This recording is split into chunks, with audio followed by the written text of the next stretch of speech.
All right, thank you everyone for being awake and ready this morning.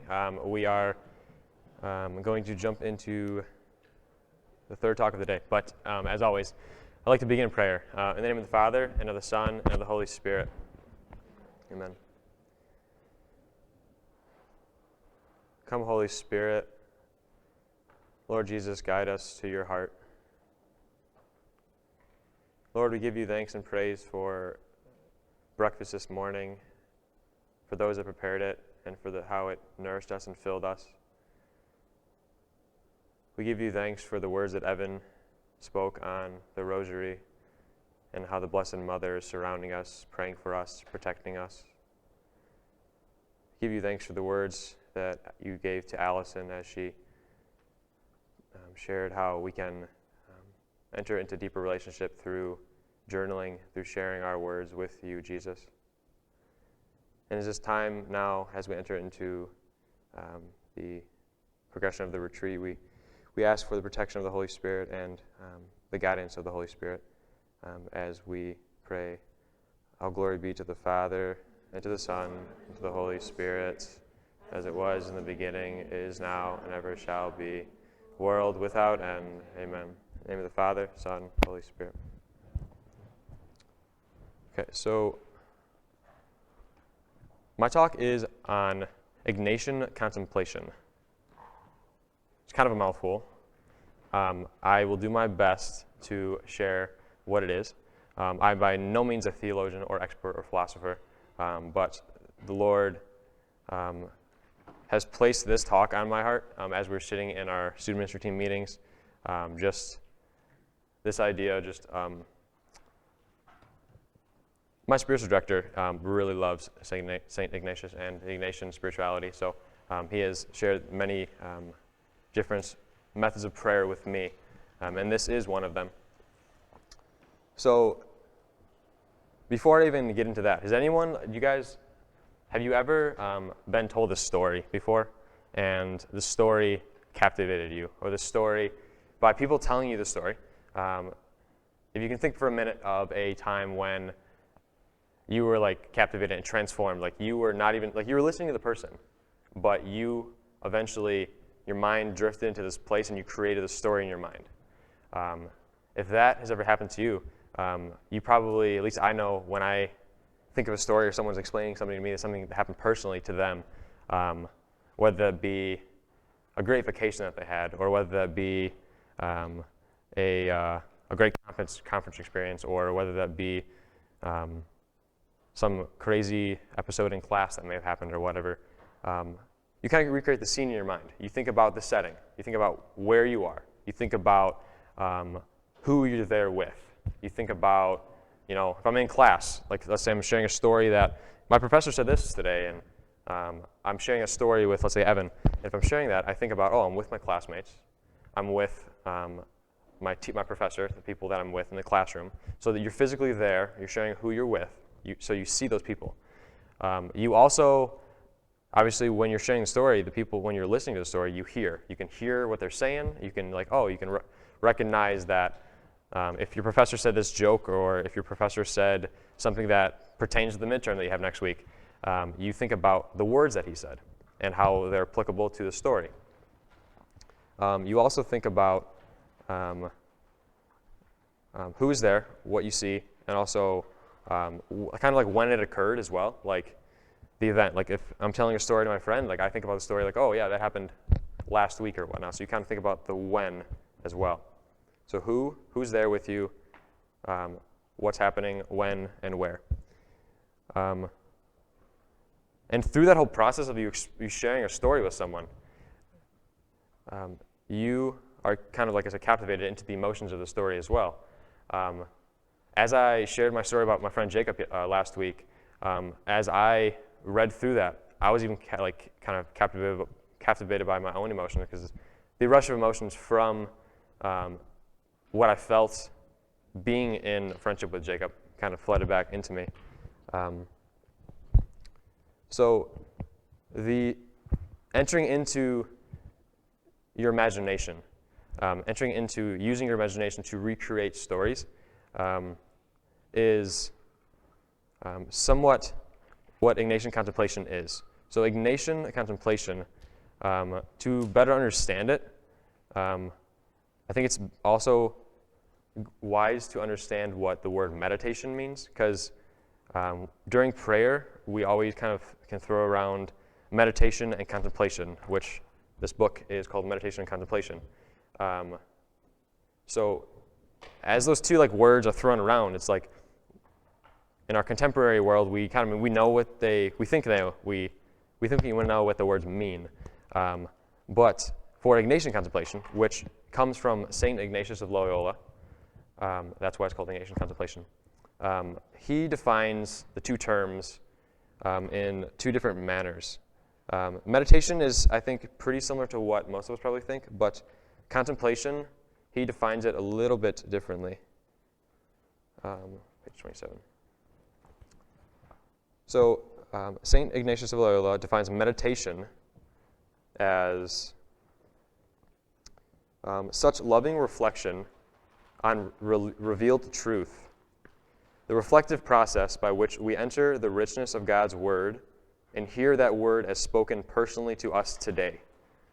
Ignatius describes meditation as prayer with three powers: the power of memory, the power of understanding, and the power of will. So by memory, we are calling to mind the truth that we read in Scripture. I just didn't mention that. So this is a form of praying with Scripture that is also very imperative to this talk. So first, we call to mind the truth in the Scripture as we read it. We call to mind with love the truth as we're reading specifically the gospel passages. The second is that after we call to mind the truth of the gospel, we can ponder it. We can think about it with love. And as we can ponder it, we call to mind what it is. We ponder it as Father Tim Gallagher of this book, he wrote on contemplation and meditation and contemplation. He mentioned how we can kind of swim through or let the feelings swim through us. What is the passage that we're reading saying? So kind of let it swim through our heart and let it just sit there and let it, as we meditate upon it, let it just be there with us.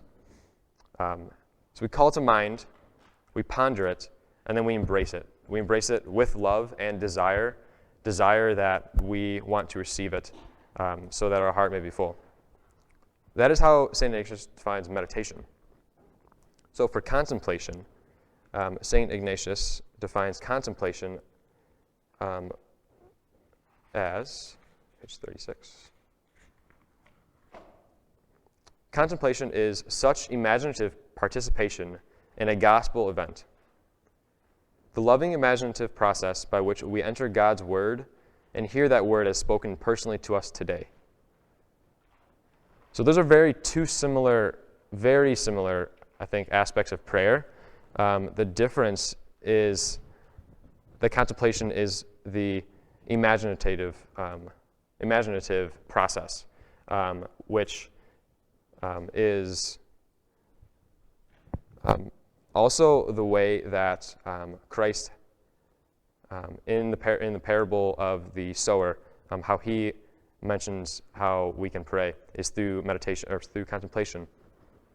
Because in the parable of the sower, when we imagine, or Jesus Christ asked us to imagine a farmer, and a farmer who was taking seed, and he was going out to fertile his field.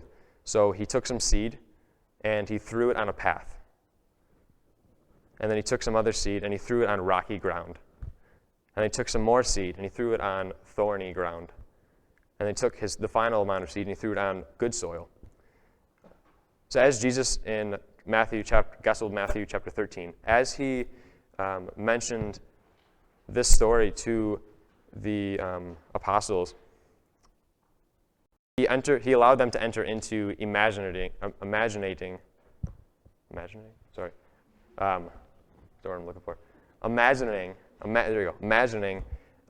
forming the story in their mind. And as they form the story in their mind, by doing that, they can see that Well, Jesus described, first and foremost, the path as being a way, or the path as being the people who may not know about the kingdom of heaven.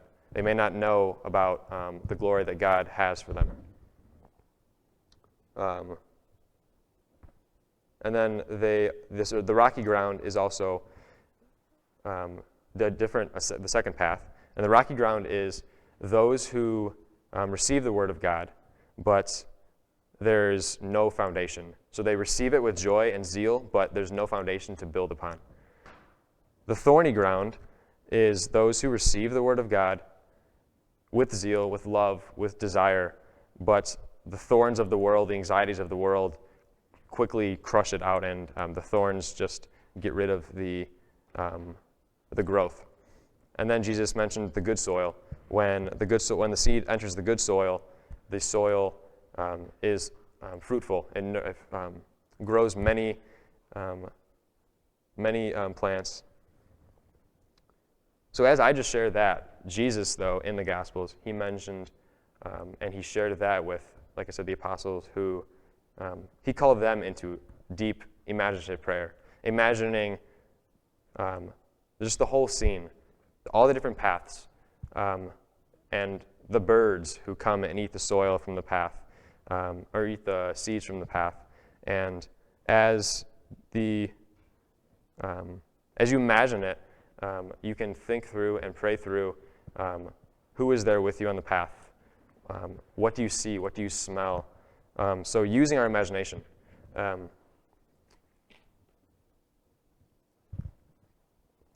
So we all have imaginations, and we probably all think about things all the time. I mean, we have thoughts every day, all day.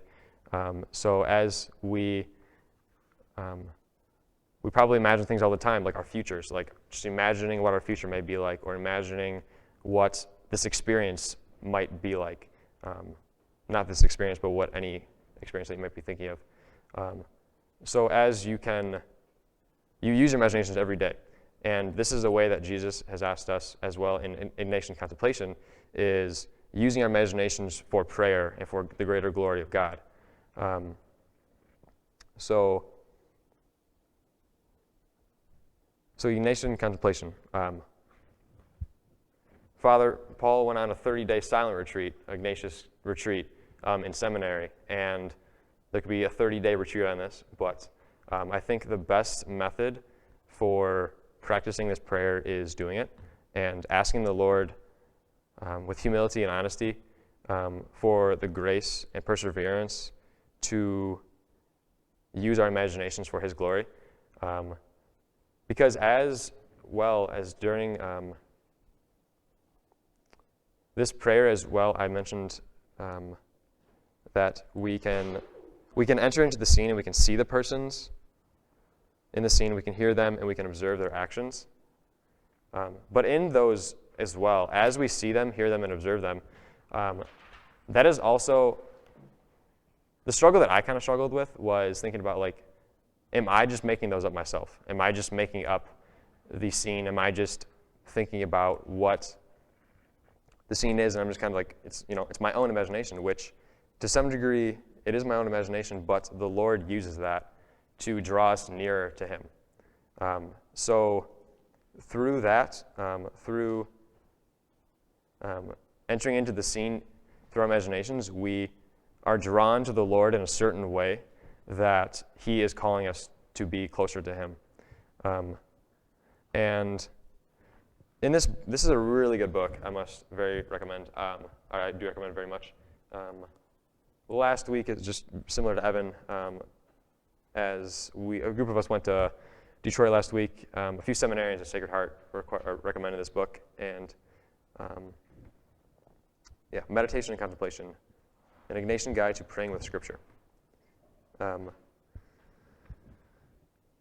But in the book, Father Gallagher talks about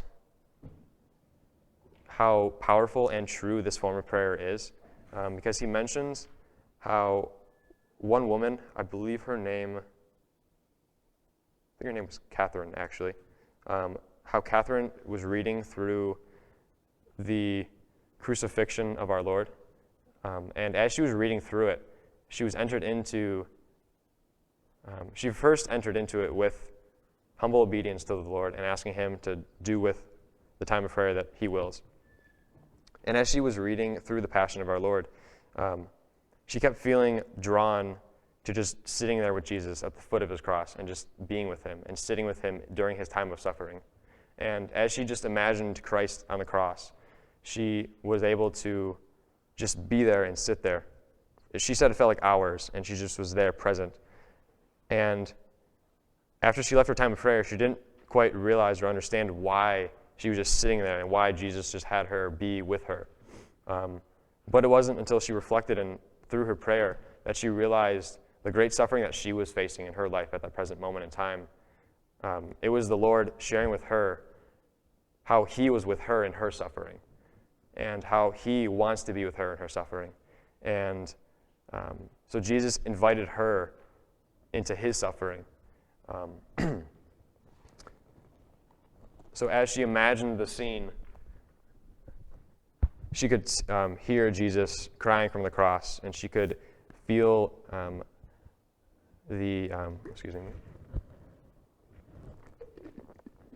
she could feel the agony that he was feeling. And the smells, she could smell the dry air. And she was able just to enter fully into the scene. This kind of reminded me of just like dreaming sometimes, because sometimes I have very detailed dreams, sometimes I don't.